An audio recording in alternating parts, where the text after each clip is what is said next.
হুগলির গোঘাট ১ নম্বর ব্লকের বালি পঞ্চায়েতের ২৭৩ নম্বর বুথ থেকে এবারের পঞ্চায়েত ভোটে জয়ী প্রার্থী অর্থাৎ পঞ্চায়েতের সদস্য সমীর চক্রবর্তী তিনি যোগদান দিলেন বিজেপিতে।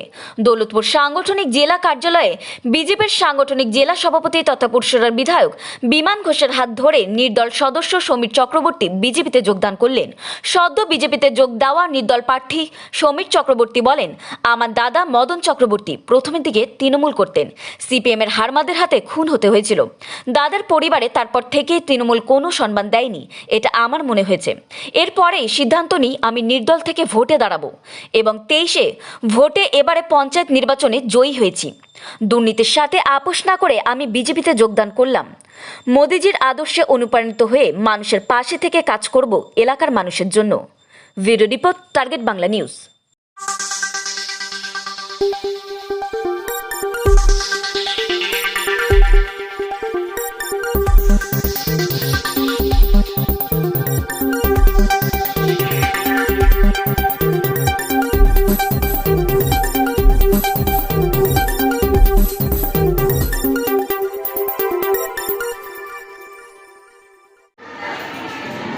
নির্দল ছেড়ে বিজেপিতে যোগদান করছেন এবং আগামী দিন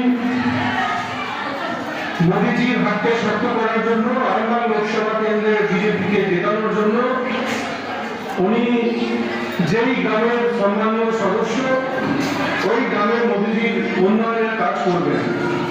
তাই আজকে ওনাকে আমি বিজেপির দলীয় পতাকা ওনার হাতে তুলে আমাদের দলে স্বাগত জানাচ্ছি। ধন্যবাদ। দেখুন, বিজেপি একটা রাষ্ট্রবাদী দল, আদর্শবাদী দল। তাই ভারতীয় জনতা পার্টিকে যারা বুকে আঁকড়ে রাখে ভালোবাসে তারা ভারতীয় জনতা পার্টির সঙ্গেই থাকে, আর যারা নিজস্বতার জন্য বিজেপি ছেড়ে দিয়ে অন্য কোনো দলে তার সুবিধাকে অর্জন করতে যাবে, তারা কোনোগুলো ভারতীয় জনতা পার্টির সঙ্গী হতে পারবে। আমি মনে করি যে ভারতীয় জনতা পার্টি যারা বুথ সভাপতি থেকে শুরু করে শক্তিকেন্দ্র প্রমুখ এবং তারা দলের স্তম্ভ, তারা আমাদের দলের অ্যাসেট, তারা বিজেপির সঙ্গে আছে, বিজেপি হয়ে লড়াই দিচ্ছে আরামবাগ লোকসভাতে বিজেপিকে জিতে। দাদা, মণিশঙ্করের নামে তো অনেক কেস দিয়েছিল তৃণমূল, তা সত্ত্বেও কেন গেল? এটা কি মনোমালিন্য আছে? সেটা তো মণিশঙ্করই বলতে পারে, এটা আমার বলার বিষয় না। আমার দলে, আমাদের দলে, নরেন্দ্র মোদীজির দলে, বিজেপিতে আমরা সবাই রাষ্ট্রবাদী সৈনিক, মোদীজির সৈনিক। সেই হিসাবে আমরা লড়াই করছি, আর যতক্ষণ শেষ সরকার থাকবে এই লড়াই করে আমরা ভারতীয় জনতা পার্টি গোটা ভারতবর্ষ রাজ্যের উন্নয়নে কর্মসূচি তাদের সংবিধান। আচ্ছা, উনি তো আজকে যিনি যোগদান করলেন, উনি তো নির্দলের জয়ী প্রার্থী, ওনাকে কি পঞ্চায়েতে এরপর বিজেপিতে যোগদান করার পর কাজ করতে দেওয়া হবে? পঞ্চায়েতে কাজ করতে দেওয়া হবে কি হবে না সেটা তো এই মুহূর্তেই বলতে পারবো। তবে আমাদের যে আন্দোলন, কাজ করতে না দিলে প্রতিবাদ করা, মানুষের বন্ধে নিয়ে যাওয়া, সেগুলো জারি থাকবে। সারা পৃথিবীর বুকেতে টোটাল যে এতদিন ধরে আমি সার্ভিস করেছি 30 নভেম্বর 2023 আমি রিটায়ার করেছি। আমার লাইফেতে যেমন আমি আজকে যে সব মহিলারা আছে এই এসএইচজি গ্রুপেরই আমি দায়িত্বে ছিলাম, টোটাল এসএইচজি গ্রুপই আমি দেখাশোনা করতাম।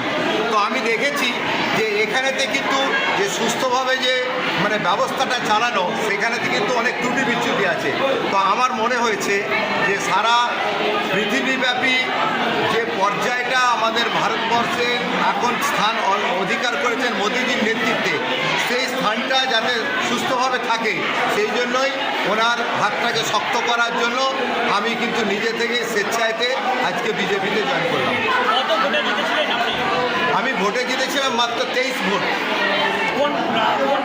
উদয়রাজপুর বুথ, মালমহল গ্রাম, 200 তখন ছিল 272, এখন হয়েছে 273 নম্বর। নির্দল এখানে দাঁড়িয়েছেন, আপনি কি তৃণমূল করতে লাগে? না না, আমি আগে কোনো পার্টি করতাম না, এমনি আমি মানে সাধারণভাবেই কিন্তু আমি নির্দল থেকে দাঁড়িয়েই মানে জয়লাভটা করেছি। আপনার দাদা তো তৃণমূল করতেন। বিজেপির মানে এই তো বললাম, সারা ভারতবর্ষব্যাপী যে পরিস্থিতিটা পৃথিবীর বুকে ভারতবর্ষকে আগিয়ে নিয়ে যাওয়া হয়েছে, সেই সব চিন্তাভাবনা করেই কিন্তু আমি ভেবেছি যে বিজেপি রাস্তাটাই সঠিক রাস্তা বলে আমার মনে হয়েছে।